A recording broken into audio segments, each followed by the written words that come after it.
अस्सलामुअलैकुम दोस्तों, क्या हाल है दोस्तों। उम्मीद करती हूँ आप सब खैरियत से होंगे। खुश आमदीद है आपको सबको हमारे चैनल फिल्म फोकस पर।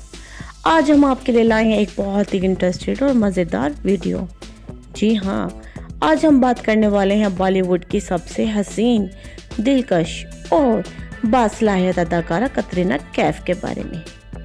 जी तो दोस्तों, कतरीना कैफ की ज़िंदगी की कहानी सुनकर आप हंसी से लूट-फूट हो जाएंगे और शायद आपको कभी कुछ नई बातें भी मालूम होंगी जो आपने पहले कभी नहीं सुनी होंगी।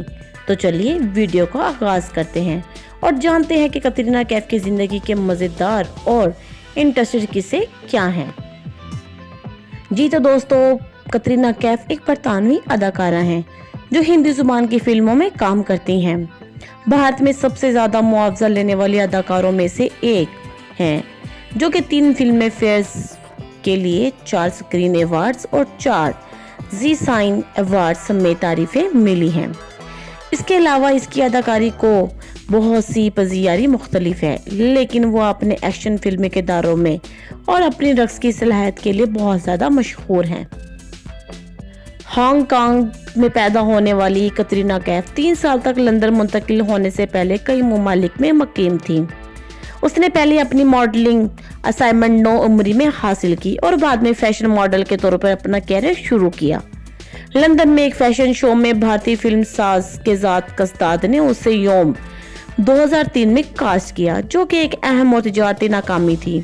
जब कतरीना कैफ ने हिंदुस्तान में एक कामयाब मॉडलिंग कैरियर कायम किया, वो शुरू में हिंदी की कमजोर कमान की वजह से फिल्मी किरदार तलाश करने में दुश्वारी का सामना करना पड़ा।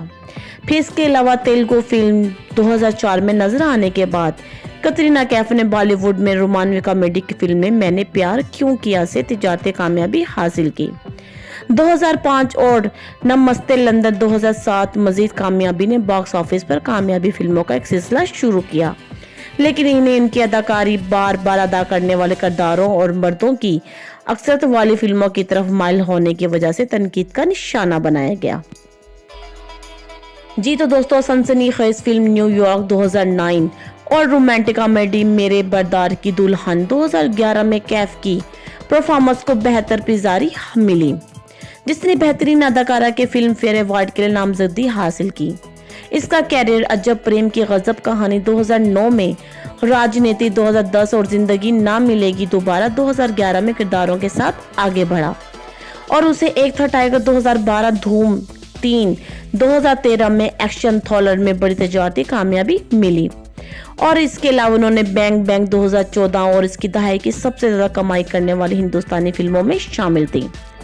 एक मुख्तसर चटके के बाद एक्शन फिल्म में टाइगर जिंदा है 2017 और इसके अलावा टाइगर 3 2023 और ड्रामा भारत 2019 बॉक्स ऑफिस पर कामयाबी साबित हुई। कतरीना कैफ की रोमानी ड्रामा 0 2018 में एक शराबी अदाकार की तस्वीर कशी ने इन्हें बेहतरीन मावन अदाकार काजी सीने अवार्ड हासिल किया। जी तो दोस्तों, मीडिया में कतरीना कैफ अक्सर हिंदुस्तान की सबसे मशहूर और पुरकशिश शख्सियत की फहरिस्त में शामिल होती हैं। एक बाकायदा ब्रांड की तायद करने वाली उसने 2019 में अपनी कॉस्मेटिक लाइन ब्यूटी केक का आगाज किया। वो स्टेज शोज में हासी हिस्सा लेती हैं और अपनी वालदा के चैरिटी रिलीफ प्रोजेक्ट्स इंडिया के साथ शामिल रहती हैं, जो पिसमानदा बच्चों की मदद के लिए काम करती हैं। कतरीना कैफ ने अदाकारा विकी कौशल से शादी की है। तो दोस्तों, कतरीना कैफ 16 जुलाई 1983 को बरतानवी हांगकांग में अपनी वालदा की कनेत टोरकोट के साथ पैदा हुई। उसके वालिद मोहम्मद कैफ कश्मीरी नसाद बरतानवी ताजिर हैं और उनकी वालदा, जो कि सुजैज जैसे सुनवाना भी कहा जाता है, एक अंग्रेज वकील और खैराती कारकुन है। इसके 7 बहन भाई और एक बहन अजाबील एक मॉडल और अदाकारा भी हैं। कतरीना कैफ के वालिदैन ने बचपन में ही तलाक ले ली और इसके वालिद अमेरिका चले गए।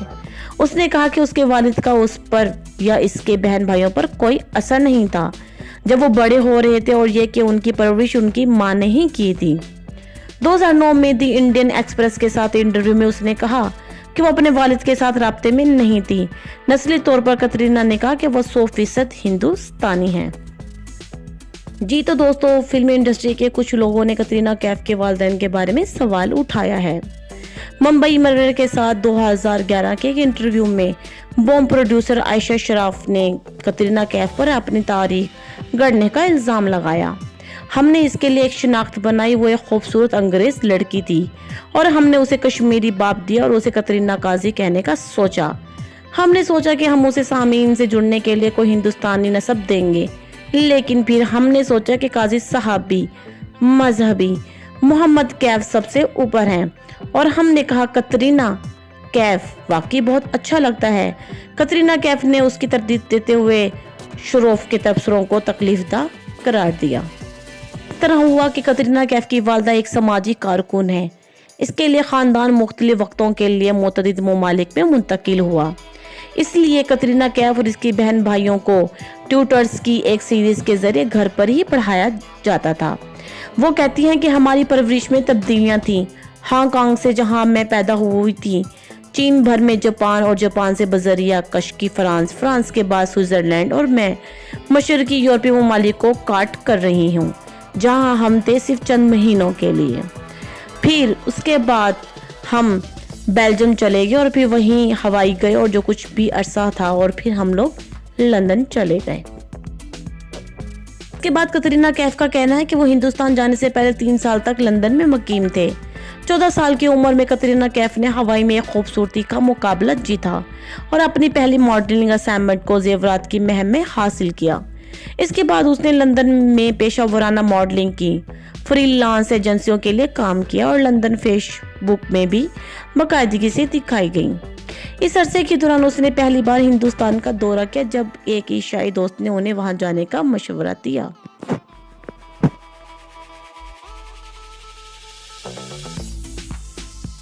जी तो दोस्तों, एक फैशन शो में कतरीना कैफ ने लंदन में मकीम फिल्म साज के ज़ात कसदात की तवज्जो अपनी जानब मबजूल करवाई। उसने अपनी अदाकारी का आगाज कसदात की हिंदी अंग्रेजी डकैती फिल्म बॉम्ब से किया, जिसमें अमिताभ बच्चन, गुलशन गुरु, जैकी श्रॉफ, महदूद सपरे और बदमा लक्ष्मी शामिल थे। जी तो दोस्तों, भारत में फिल्म हिंदी के दौरान कतरीना कैफ को देकर पेशकश मौसूल हुई और उन्होंने मुल्क में ही रहने का फैसला किया और उसके बाद उसने अपना कनियत बदल करके अपने वालिद का रख लिया, क्योंकि उसका ख्याल था कि उसका तलफ़ुज़ करना आसान होगा। जी तो दोस्तों, उसके बाद फैशन में और फेसबुक में रोहित बहाल के लिए उन्होंने रैंप पर वॉक करने के बाद वो एक मॉडल के तौर पर नजर आई और पहले किंग फिशर कैलेंडर में नजर आई।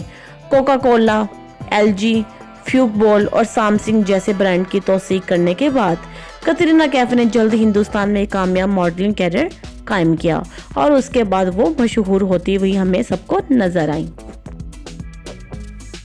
बूम फिल्म 2023 की पहली नुमाइश कांस फिल्म फेस्टिवल में हुई, जहां उसकी बहुत ज्यादा तशहीर की गई, लेकिन ये तिजारती और तनकीदी नाकामी के तौर पर उभरी। मुंबई अंडरलोड में फंसने हुए एक सुपर मॉडल के तौर पर कतरीना कैफ की तस्वीर को बहुत कम पिजारी मिली। दी हिंदू के गियास सलाम ने कतरीना कैफ और दीगर खवातीन सितारों के कमजोर परफॉर्मेंस के बारे में लिखा और उनके बेअसर होने पर तनकीद की, और इसके अलावा उनको होम को अपने कैरियर का गैर अहम हिस्सा करार देने पर मुस्तरद कर दिया गया और उसने अपनी पसंद को हिंदुस्तानी सामीन के फिल्म ज़ौक़ से लाइल्मी करार दिया।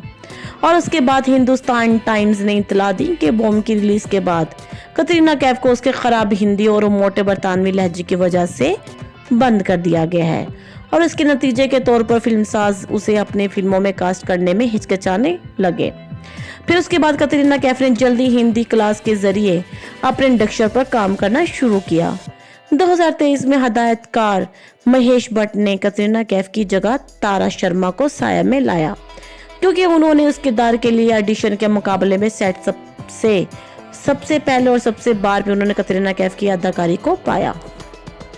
जी तो दोस्तों, कतरीना कैफ ने मस्कट में अपने 2013 के कंसर्ट के लिए शाहरुख खान के साथ दोबारा शमूलियत हासिल की। 18,000 से जायद सामीन के लिए परफॉर्म किया और 2013 के IPL सीजन की इफ्तिताही तकरीब के लिए कोलकाता में शाहरुख खान, दीपिका पादुकोण और इसके साथ शामिल थे। जी तो दोस्तों, 2013 में वो वजह कृष्णा आचार्य की एक्शन थ्रिलर फिल्म धूम 3 में आमिर खान के साथ मुख्तसर तौर पर नजर आई।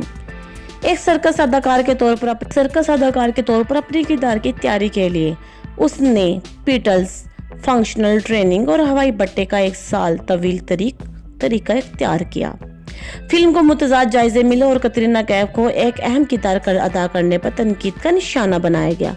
हालांकि तरन अदरश ने उसे गैर हकीकी और रक्स नंबरों में नाकाबिले यकीन फजल के साथ आगे बढ़ते हुए पाया। बॉक्स ऑफिस की वसूलियों में 5.42 बिलियन कमाकर धूम 3 अब तक की सबसे ज्यादा कमाने वाली बॉलीवुड फिल्म बन गई, जब तक कि उसे 2014 में पीके से पीछे छोड़ दिया गया।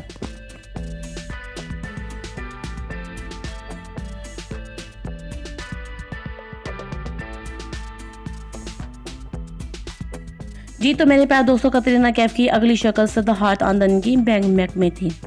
2014 और 2010 की action comedy night and day का रमैक उसने एक बैंक का किरदार अदा किया, जो नादास्ता तौर पर एक खुफिया एजेंट के तौर पर पकड़ा जाता है। जी तो दोस्तों, राजा सीन ने इसकी कारकर्दगी को नापसंद करते हुए उसे नाकाबिले बर्दाश्त करार दिया। फिल्म तिजारती लिहाज से कामयाब रही, हालांकि मालियाती तज्जियाकारों ने मुशाहिदा किया कि ये बॉक्स ऑफिस की तवक्कात पर पूरा उतरने में नाकाम रही है। 2015 में कतरीना कैफ के वाहिद मौजूदगी सैफ अली खान के साथ कबीर खान के मुंबई 26/11 के इंसदाद दहशतगर्दी के ड्रामे फैंटम में थी और उसके साबिक एजेंट नवाज मिस्त्री के किरदार की तैयारी के लिए कतरीना कैफ ने कुछ अरबी भी सीखी। फैंटम और कतरीना कैफ के अगले साल रिलीज होने वाली 2 फिल्में फतूर और बार बार देखो तिजारती तौर पर नाकाम रही। अभिषेक कपूर की फतूर चार्ल्स डेकन्स की अजीम तवक्कुआत की एक मुफाकत है, जिसमें कतरीना कैफ के तब्बू और अतिया राय कपूर के साथ ऑस्ट्रेलिया हम म्यूजियम पर मुबनी किरदार अदा किया। नम्रता जोशी ने कतरीना कैफ को उसे मनाजिर में अच्छा पाया, जहां वो रक्स करती हैं और मुस्कुराती हैं या छेड़छाड़ करती हैं, लेकिन ड्रामाई हिस्सों में नाकामी है। नेता मेहरा की साइंस फंक्शन रोमानवी फिल्म बार बार देखो में उनकी जोड़ी सदाहात मल्होत्रा के साथ बनी थी। दी इंडियन एक्सप्रेस के शबरा गुप्ता ने कतरीना कैफ को बेस तासुफ पाया, लेकिन काला चश्मा में उनके और मल्होत्रा के पुरजोश डांस नंबर 1 की तारीफ की, जिसने यूट्यूब पर 1 अरब से ज्यादा आराब भी हासिल की। और 2016 में भी वो ड्रीम टीम टूर के लिए देगर हिंदुस्तान में मशहूर शख्सियात के साथ शामिल हुई, जहां उन्होंने मुख्तलिफ अमरीकी शहरों में परफॉर्मेंस भी हासिल की। तो दोस्तों, ये थी कतरीना कैफ की जिंदगी की कहानी। उम्मीद है कि आपको पसंद आई हो। अगर आपको हमारी वीडियो पसंद आई हो तो लाइक करें, शेयर करें और हमारे चैनल फेम फोकस को सब्सक्राइब करना ना भूलें, ताकि आपको मजीद ऐसी ही इंटरेस्टेड और मजेदार वीडियोस मिलती रहें। मिलते हैं अगली वीडियो में, तब तक के लिए खुदा हाफिज।